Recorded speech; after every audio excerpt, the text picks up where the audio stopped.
Hi everybody, I hope you're all well today. What I want to talk about is a technique called the alien mind swap technique. And this is something I created to use with clients. And I've seen that it's going to be very helpful for them, and it's also been helpful for me. I've used it in the past. So I want to share it with you. And what this is to do with is that what I kind of found in my own life was that often the problem wasn't what was going on. The problem was what I thought was going on, how I was interpreting what was going on. And over the years, I developed this tendency to always be interpreting things in a negative way. So the problem wasn't, as I say, what was happening. It's what I thought I knew about what was happening. And when I stopped doing that, when I was able to start to kind of step back from that, the vast majority of my problems disappeared, because what was happening before that is that there was always a way to interpret things negatively. And because I've become so good at interpreting things negatively, I was kind of always doing it. It's like, when you get really, really good at a skill and you want to keep doing it all the time. And sort of unconsciously, I was doing that, constantly kind of negatively interpreting things. So what this alien mind swap technique does, it allows us to escape that. So let me explain it to you. And this is, as I say, this is something you can kind of use as you go about your day. Just kind of any time, any place, anywhere. But it'd be kind of good to first of all kind of practice this as a kind of in a sitting down position, getting nice and relaxed, just to kind of get a sense of it. So let's give it a go. So this kind of involves using your imagination a bit. And if you happen to enjoy sci-fi stuff, that will actually give you an advantage with this particular technique. But if you're really not into sci-fi, don't worry, you can still completely get it. It's not an essential. So, but let's just imagine, right, that you are an alien entity in a completely different planet. Now, and you're because you're a completely different entity, you kind of have no ability to interpret say human feelings, or to even understand human thoughts, or to interpret what's going on whatsoever.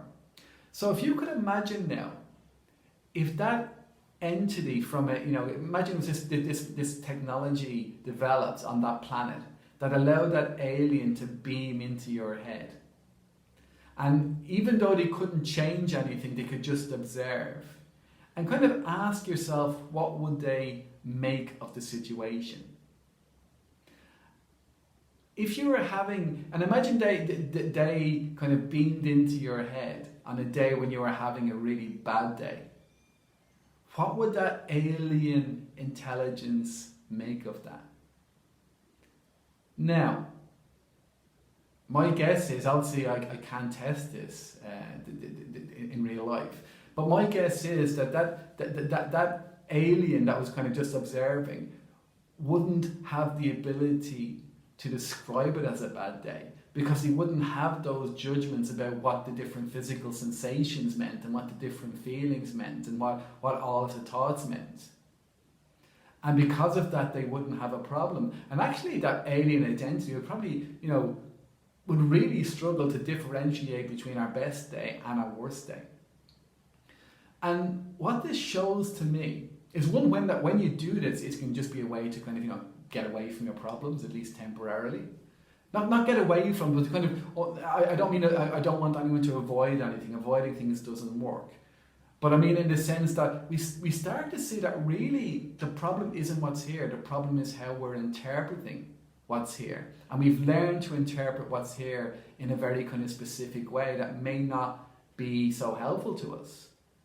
But if we kind of, but obviously that alien intelligence doesn't have that ability to interpret the way we do, because we had to develop that over time. And so we can start to really see that, that so much of our problems is just a matter of interpretation. And when you see that, you can actually start to get free of it.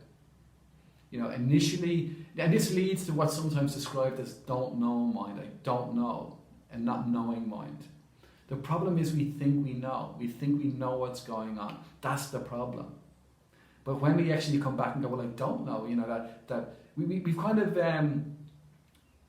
you know, we've got so good at interpretation, and because of that kind of negativity bias that you know we have, it's a recipe for disaster. But we don't have to be a prisoner to that. And a simple technique like this can allow us to start to see that.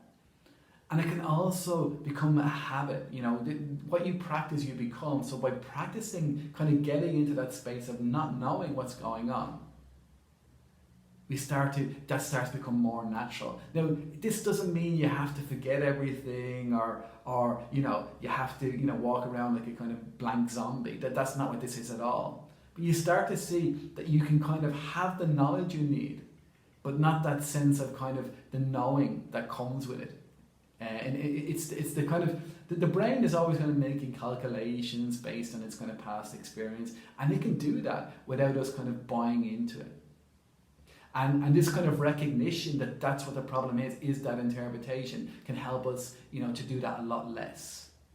So I just thought I'd share that with you. As I said, it's been very useful, you know, with people I've used it in the past. If you enjoyed this video, guys, do consider subscribing. We're getting near to 400 subscribers now, and I really appreciate that. Also, give an L like, and if you want, give an L comment.